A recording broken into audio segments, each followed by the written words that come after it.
Angle of BC. देखिए बेटा दर्शन कोण क्या होता है, चलिए समझिए। ये देखिए आपके सामने प्रिंसिपल एक्सिस पर कोई एक वस्तु AB है, ठीक है।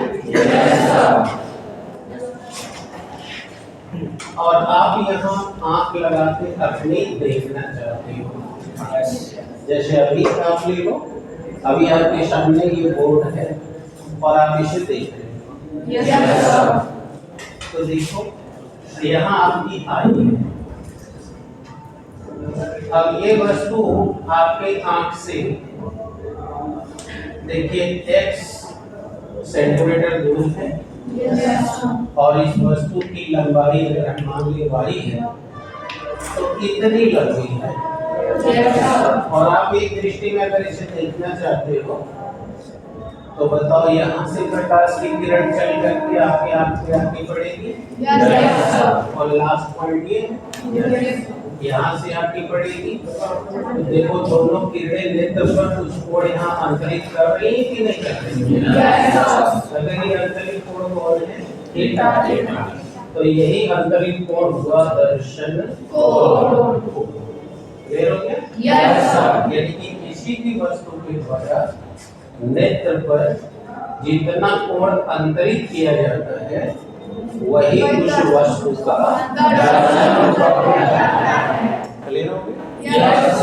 अच्छा, अब हम चलिए इसको प्रैक्टिकली समझने की कोशिश करते हैं। आराध्या आप यहाँ खड़े हो जाओ।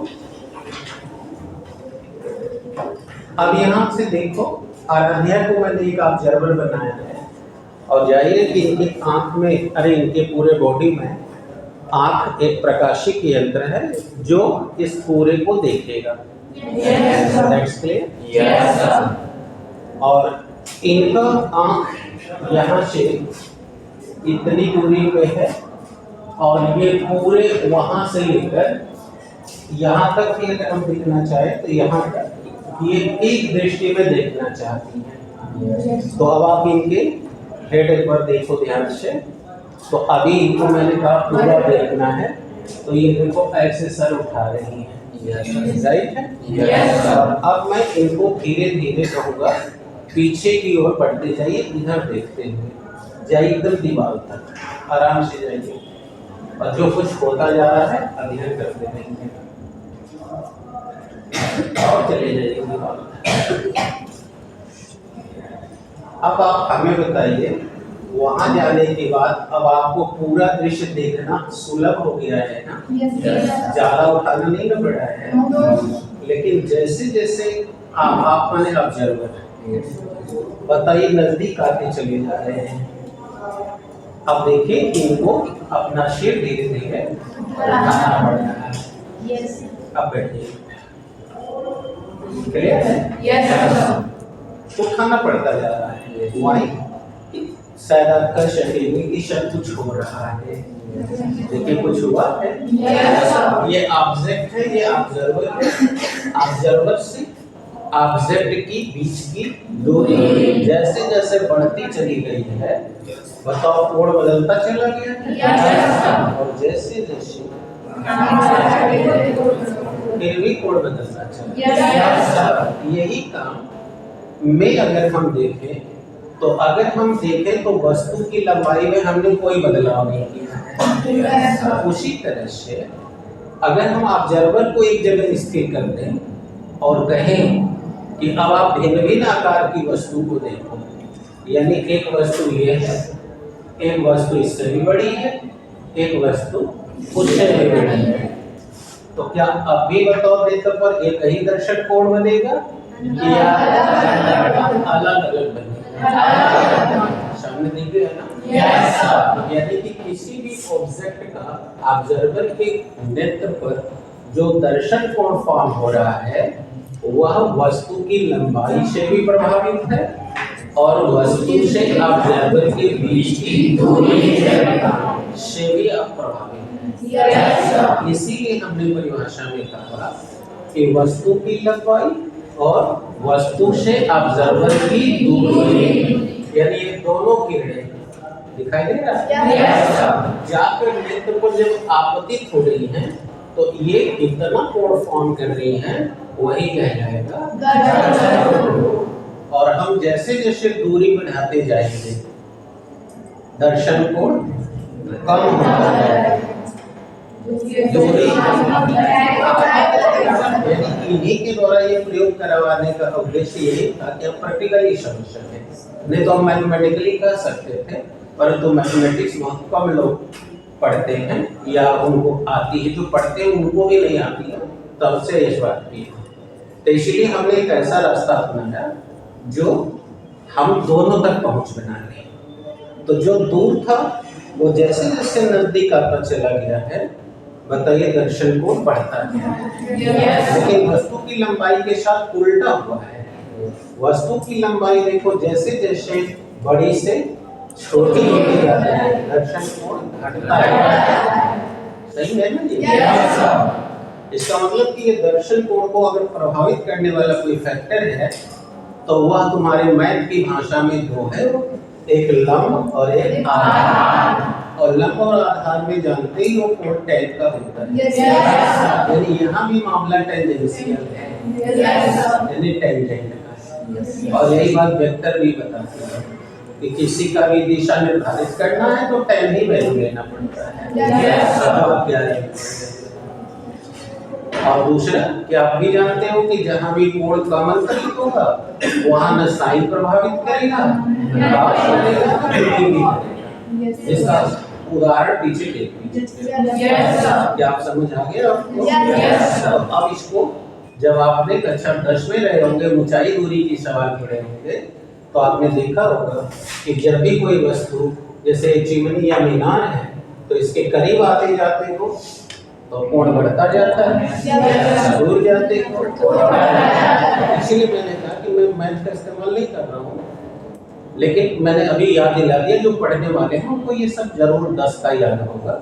तो आपको चाहे आता हो चाहे ना आता हो, यहाँ देखिए प्रैक्टिकली मैंने कर दिया आपको कि अगर आप लंबाई बढ़ाओगे ऑब्जेक्ट की तो भी दर्शन कोण बढ़ेगा, और दूरी बढ़ाओगे तभी दर्शन कोण बदलेगा। समझ आ गई आपको?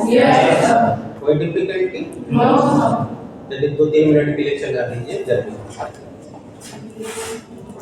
अब कोई परेशानी? तो परिभाषा क्या निकलती है कि किसी भी वस्तु के द्वारा नेत्र पर जो कोण अंतरित होता है उसे हम उस वस्तु का दर्शन कोण कहते हैं। ठीक है? कंडीशन के पॉइंट में ये दर्शन को टेंजेंट से क्योंकि इस कोण को अंतरित करने में उसकी लंबाई और आधार से दूरी, अर्थात लंब और आधार वाला ये फॉर्म होगा। सभी को क्लियर हो गया? इसी तरह प्रतिबिंब से भी दर्शन कोण बनेगा। अब आप कोई वस्तु देखते हो तो वो वस्तु या तो छोटी दिखेगी या तो बड़ी, जिसका ज्ञान आप पीछे पढ़ चुके हो कि कब बढ़ती है कब घटती है प्रतिबिंबों के बनने में। या अभी हाल में आपकी सामान्य क्षमता में भी पढ़े थे। जैसे अभी मैं तुमसे कहूँ कि बेटा बताओ ये क्या लिखा है, तो आप यही कहोगे सब दिख नहीं रहा है, तो आप क्या करते हो देखने के लिए? पास आती हो, पास आए तो देखो कौन बदला कि नहीं बदला। जब प्रैक्टिकल नॉलेज में बदल गया ना तो दैट्स क्लियर। तो बेटा ये बात दिमाग में रखना। तो वस्तु से बन रहा है तो वस्तु का दर्शन कोण कहलाएगा, और प्रतिबिंब से बन रहा है दर्शन कोण कहलाएगा। लेकिन कुल मिला के एक ही बात कि वस्तु हो चाहे प्रतिबिंब हो, उसके द्वारा जो नेत्र पर कोण अंतरित होगा वही कहलाएगा उसका दर्शन कोण। वस्तु है तो वस्तु का दर्शन कोण, और प्रतिबिंब है बढ़ना घटना समझ में आ गई? अगर लंबाई स्थिर रखो दूरी बढ़ाओ दर्शन कोण घटेगा। सही है? कंफ्यूजन तो नहीं है? और अगर वस्तु की लंबाई वही रखो, दूरी को कम करो, दर्शन कोण बढ़ेगा। इधर भी बताओ, अगर हम दूरी को न बदले, वस्तु के आकार को बदले, तो भी दर्शन कोण बदलेगा। आकार बड़ा करोगे तो दर्शन कोण बढ़ेगा, आकार छोटा।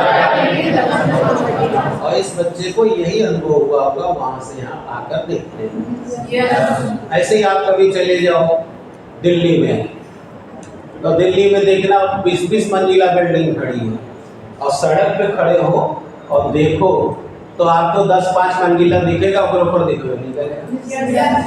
तो देखने के लिए अगर दूरी नहीं बढ़ा रहे हो तो देखना हाई से करके देखना, यानी कोण बढ़ाना पड़ेगा।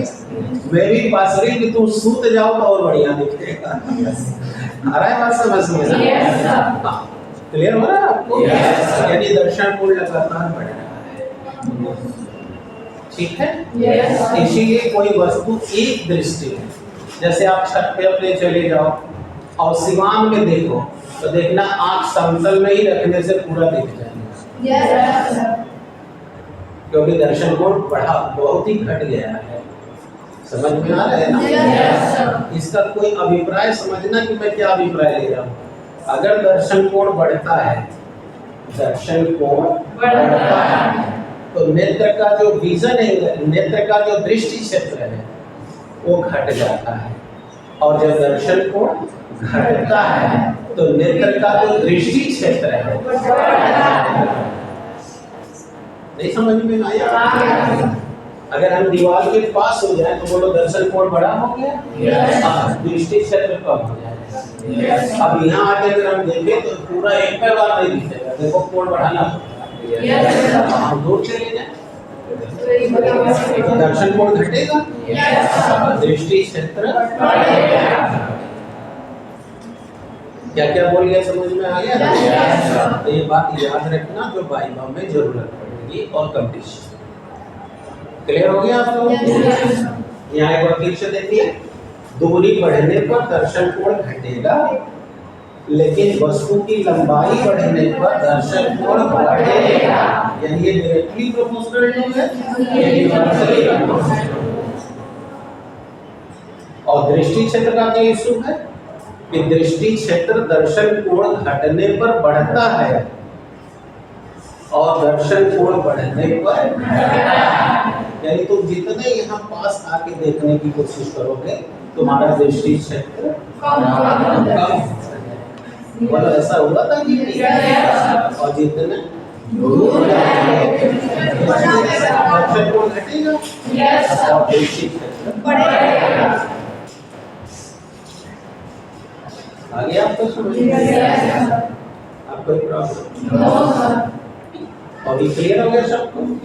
अब बताता हूँ आंख की विभेदन किसे कहते हैं। कि विभेदन सीमा बता के क्षमता बता दो, रास्ता और दोनों सवाल में बता दो जो पिछले दिनों पढ़ाने के पहले आपसे कहा था।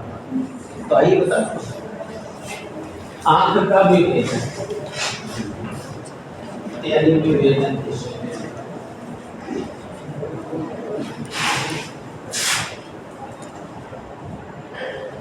डिफरेंशिएशन।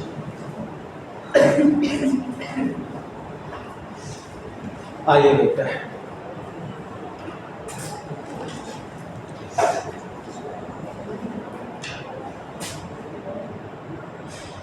अब जैसे देखो मैंने इसके सिर पे बहुत सारे बाल हैं और ये सारे बाल इतने क्लोज हैं कि मैं जब यहाँ हूँ तो मेरी नेत्र सारे बाल को अलग अलग नहीं कर पा रही है। और अब हम इस क्वेश्चन का इस्तेमाल कर रहे हैं। बताओ, हमने दूरी घटा लिया, दर्शन कोण बढ़ा पड़ गया। ये बढ़ा रहे थे फालतू बदे छोड़ो, अपने मतलब बदे बढ़ा रहे थे। आप पीछे वाली बच्चियां ध्यान दो हमारे लिए। अब जब हम इसके पास आ गए तो बोलो दर्शन कोण बढ़ गया। अब मेरा नेत्र स्पष्ट रूप से पहचान रहा है कि ये बात अलग है, ये बात अलग है, ये बात अलग है। राइट है? इसका मतलब विभेदन है क्या? कि जब कोई वस्तु अति करीब रखी गई है, ठीक है? तो नेत्र के द्वारा उन्हें अलग अलग करना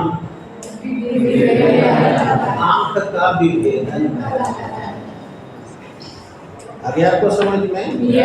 और जब हम इसे डिटेक्ट नहीं कर पाते तो आपने देखा होगा हम लेंस यूज करते हैं। और वो लेंस क्या करता है? ऑब्जेक्ट का इमेज बड़ा कर देता है। क्या मेरी बात समझ आ रही है? इमेज समझ रहे हैं आप? प्रतिबिंब को बड़ा करता है, और जैसे ही प्रतिबिंब बड़ा करता है, देखिए तो अभी आपके सामने ही है। तो जैसे ही प्रतिबिंब बड़ा कर देता है, दर्शन कोण बड़ा और आंख हमसे विभेद कर लेती है। अब समझ गए क्यों पढ़ा रहे थे? तो देखा होगा सीआईडी वगैरह देखा होगा, तो कोई चीज को लोग डिटेक्ट करने के लिए लगाते हैं ना हैंड लेंस, तब वो ऑब्जेक्ट का इमेज बनाते हैं और इमेज द्वारा अब दर्शन कोण बनता है। अब समझ गए क्यों देख रहे थे? मंजू है कि नहीं? तो अब दूर से तो नहीं दिखेगा ना, पास आ गए तो दिख रहा है कि को नहीं, यानी बहुत मेहनत हो रहा है बस। आ रहा है बात समझ में? और जो आ जाए अब कोई क्लियर कोई दिक्कत है किसी का? तो विभेदन समझ में आ गया बेटा? अब हम सीमा पर आते हैं। पहले विभेदन समझ। इसका मतलब है तुम्हें दो तीन बातों की ओर इशारा कर रहा हूँ। एग्जामिनर पूछेगा कि बताओ बेटा, अगर ऑब्जेक्ट की लंबाई भी न बदले और वस्तु की तब आँख कैसे डिटेक्ट करेगा? तो कहेंगे सर वस्तु और आँख के बीच में कोई लेंस यूज करेंगे। ठीक है? जो लेंस क्या करे? उसके वस्तु के आकार को बड़ा करे, यदि उसके इमेज को बड़ा करे। अब जाहिर है कि जो बच्चा इतना चीज बता देगा तो कई बार तो घूमना ही घूमना है। तो कहेगा एग्जामिनर कि अच्छा जब ये बड़ा करेगा तो ये आभासी बनेगा कि वास्तविक? तो जो पढ़ा लिखा होगा क्यों वही बता पाएगा। जो खाली लिखा है अब पढ़ा वो नहीं बताएगा। शब्द का ध्यान दीजिए, पढ़ा लिखा है तब बताएगा, और लिखा पढ़ा है तब नहीं बताएगा। जो अभी कुछ देर पहले मैं कह रहा था 50% तो सही करेक्ट कंपटीशन से बाहर है, क्योंकि वो काम लेक्चर में करेगा। क्या आप पढ़े हैं कि लिखे हैं? पढ़े हैं कि जब वस्तु फोकस और प्रकाशी केंद्र के बीच में है तब प्रतिबिंब आभासी वस्तु से बनता है। तो हमने क्या किया, इनके और इनके बीच में लेंस डाला, दूरी रिड्यूस कर दी। तो अब ये जो प्रतिबिंब बना वो बड़ा हो गया है, और प्रतिबिंब जैसे ही बड़ा होगा दर्शन कोण बड़ा हो जाएगा, और अब हम उसे देख पाएंगे यदि ये आभासी है। क्लियर हो गया? कोई डाउट? इसके पीछे का पढ़ा है वो जब तक वो माजेगा नहीं उसको पाइबा या न्यूमेरिकल हम नहीं है, तभी जो समझाना वो क्लियर होता है ना। बहुत अच्छी बात है। तो what is the differentiation of I, यानी आंख का विभेदन है क्या? तो क्या कहें, अभी समझाए ना कि जब कई वस्तु अति निकट है तो नेत्र के द्वारा उसको अलग अलग समझना या उसको पृथक पृथक कर देना।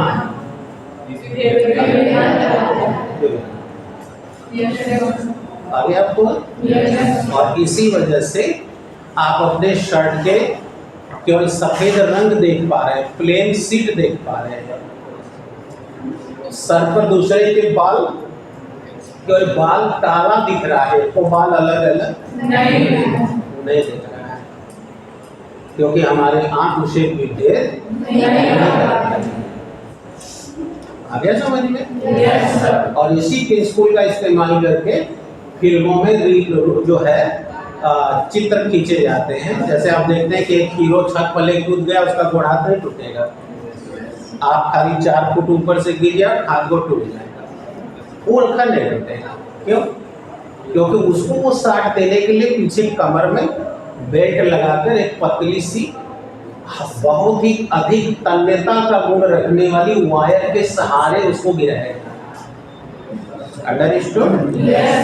और जब हम उसको पिक्चर ले रहे हैं तो उसका बॉडी ही डिक्टेट हो रहा है और पतला वाला वायर डिक्टेट नहीं हो रहा है, इसलिए मुझे वो कूदकर नीचे आते हुए दिख रहा है, तार नहीं दिख रहा। और इसी का इस्तेमाल करके देखते हो शहरों में क्राइम होता है, अंधेरी रास्ता है और सुनसान सड़क है, आप बाइक से जा रहे हो तो रास्ते के बीच में पतला वायर बांध दिया और आपको चाप के भागते जा रहे हो, आपका इतना सिर धड़ से अलग हो गया। That's clear? और फिर वो आपको लूट लिए, उनको तो आपको लूटने से मतलब है। तो समझ में आए?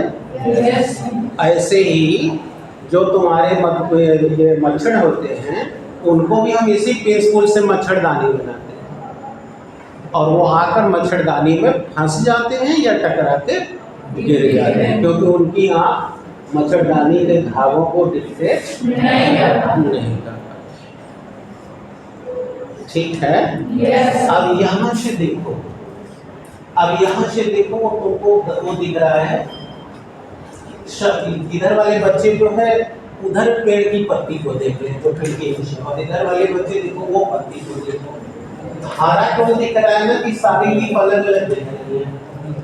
ये जो सामने वाला हाइड्रोफाइटा का प्लांट है, खंबा के बगल में, लाल खंबा के बगल में, यहाँ से देखो खाली हरा दिख रहा है। तुम लोग अपनी डिस्टेंस कम कर दो, उसके पास चले जाओ, देखना सारे अलग अलग मिलेंगे। समझ आ गई ना बात? यहाँ से लेते उसे डिस्टेंस नहीं। अब इसका मतलब हम तो सीमा पे बात कर रहे हैं। पहले डिसीजन क्या क्लियर हो गया?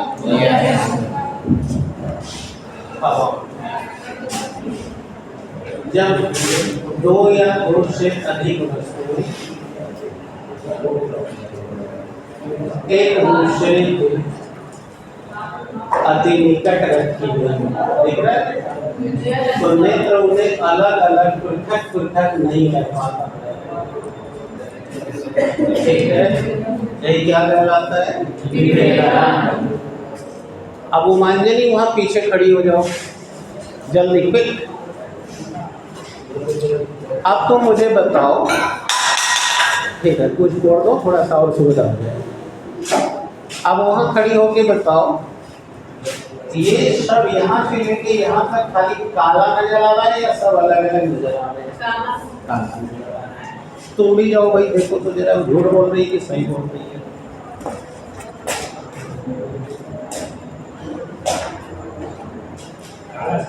ये खाली काला नजर आ रहा है और यहाँ थोड़ा डिस्टेंस लिखा होगा। अब पास आओ, दोनों पास आओ। अब देखो अलग हो गया ना? यानी उतना डिस्टेंस पे नेत्र इसे डिफरेंशिएट नहीं कर पा रहा था, और जब तुमने डिस्टेंस कम कर दिया तो दर्शन कोण बढ़ा और उसकी वजह से डिफरेंशिएट कर पा रहा है। आगे बात समझ में? यानी अब हम सीमा निर्धारित कर दें। जाओ और अब बाकी प्रैक्टिकल करेंगे बच्चे। आज ही जब छुट्टी होगी तो प्रिंसिपल सर के खिड़की जो रोशनदान है उस पे जाली लगी हुई है, दूर से देखना जाली नजर नहीं आएगी, खिड़की नजर आएगी। और जैसे जैसे आ गया सर की जाली भी दिखने लगी। आगे अब आपको क्लियर हो गया? परिभाषा समझ में आ गई? तो लिखना पड़ेगा। सबको क्लियर हो जा रहा है ना? इसीलिए कर रहा हूँ, सीखिएगा। तो यदि कई वस्तुएं अति निकट रखी गई हो तो यदि नेत्र उन्हें अलग अलग कर पाए तो यही है आंख की विभेदन। और न कर पाए तो इसका मतलब आंख विभेदित नहीं कर पाया, यानी हम आंख के विभेदन सीमा के बाहर चले गए। यानी मेरा नेत्र उतना के लिए एडजस्ट या एकोमोडेट नहीं करता। ठीक है? तो पता करें कि हमारा नेत्र कितना तक को डिक्टेट कर सकता है। संवेदनशील, आंख की संवेदनशील।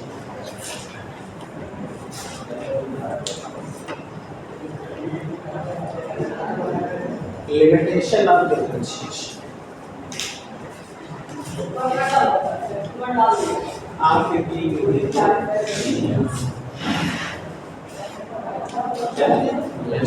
पकड़ना होता है। देखो हमारा जो नेत्र है, अगर कोई भी वस्तु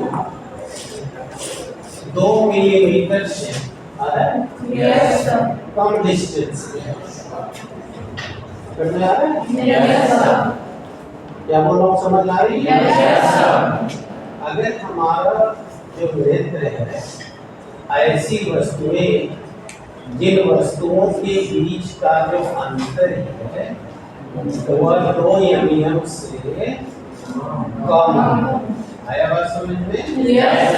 तो मेरा नेत्र उसे डिक्टेट नहीं करता। यानी अब आप समझ रहे होंगे कि उस दिन मैं यूवी विधि में क्यों बता रहा था कि यूवी विधि से ज्यादा शुद्ध विस्थापन विधि देगा। यही मैं तर्क उस दिन दे रहा था, याद आया? तो सुनो बेटा, अगर कोई वस्तु के बीच का अंतर 2 mm से क्या है कम, तो हमारा नेत्र उसे विभेदित नहीं करता। यही लिए हम बाल को डिक्टेट नहीं कर पा रहे हैं और कपड़ों के धागों को डिक्टेट नहीं कर पा रहे हैं। और जब हम पेड़ की पत्तियां देख रहे हैं तो पत्तियां एक दूसरे से दूर दूर हैं, लेकिन हमारे द्वारा दूरी बढ़ जाने से अब उनका इमेज जो मेरे रेटिना को फॉर्म हो रहा है वह 2 mm से कम डिस्टेंस पे काम हो रहा है। इसीलिए मेरा नेत्र उन्हें अलग अलग ना कर पाके एक साथ अनुभव कर रहा है। इसलिए हमको लग रहा है हरा हरा खाली है, पत्ती अलग अलग। तो पहला लिमिट सीमा पड़ गई आपको मालूम है कि अगर वस्तु कितने डिस्टेंस पे हो। अब आइए दर्शन कोण पे बताइए। अगर किसी वस्तु का नेत्र कोण दर्शन कोण 1/60 अंश से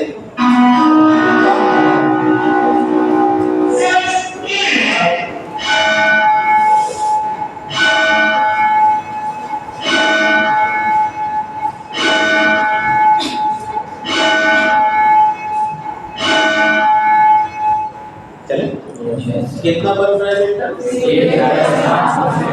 हाँ, यानी 1 अंश भी नहीं बन रहा है। 1 अंश का 60वां, यानी 1/60 अंश से कम। अगर नेत्र पर दर्शन कोण बन रहा है तभी नेत्र हमारा विषय विभेदक नहीं करता, यानी अलग अलग एक सामने लेता है। अब समझ में आ गया? तो आपकी विभेदक सीमा कहाँ तक चल रही है पता चल गया? अगर दूरी पर बतियाओगे तो 2 mm से कम और एंगल पे बतियाओगे तो ये 1/60 डिग्री से अगर कम है तभी मेरा आई डिटेक्ट नहीं कर पाएगा। और अगर वस्तु अब आपको याद रहे कि आप जो देख रहे हो वह इमेज देख रहे हो, नहीं समझ में आ रहा? क्योंकि आप जो सामने आँख के वस्तु जा रही है उसका इमेज रेटिना पर बन रहा है तब ना देख रहे हो, यदि आप ऑब्जेक्ट का इमेज देख रहे हो। तो अगर वो इमेज वहाँ जो फॉर्म हुआ है अगर वो 2 mm से कम डिस्टेंस पे है तो मेरा नेत्र से डिफरेंट। और यही हो रहा है जब हम की पत्तियां देखें। आगे बच्चों अब कोई प्रॉब्लम? इसी तरह डोरी बनेगा तो देखना रेशा एक ही में लपटा रहेगा। तो हमें डोरी की थिकनेस दिखती है, इसको रेशा नहीं दिखता। दिखता है ना सर जी? देखिए आपकी चोटी बनी हुई है और चोटी की थिकनेस हम देख पा रहे हैं, चोटी के बाल नहीं। देखिए ये है ना आपका डीएनए डबल हेलिकल स्ट्रक्चर। तो हम क्या देख रहे हैं? थिकनेस देख रहे हैं कि इनकी चोटी इतनी मोटी है, यानी इनकी बाल बड़ी घनी है, वो प्रोटीन पी रही है अच्छी खासी। अब देखो साइंस में हम देख रहे हैं और अब हम क्या देख रहे हैं कि थिकनेस के अंदर जो बाल है एक भी मेरा लेंथ डिफरेंस नहीं, तो क्या करें, डिस्टेंस कम कर दें। डिस्टेंस कम करते ही एंगल 1/60 से जैसे ही बड़ा हो जाएगा नहीं तो दिखते अभी आप समझ। अब क्या देखें, चलो हो गया। अब हम विभेदन सीमा पर आपको फार्मूला बताएंगे, फिर लिखिए तो रिटर्न होइए तो इसको फिनिश करें।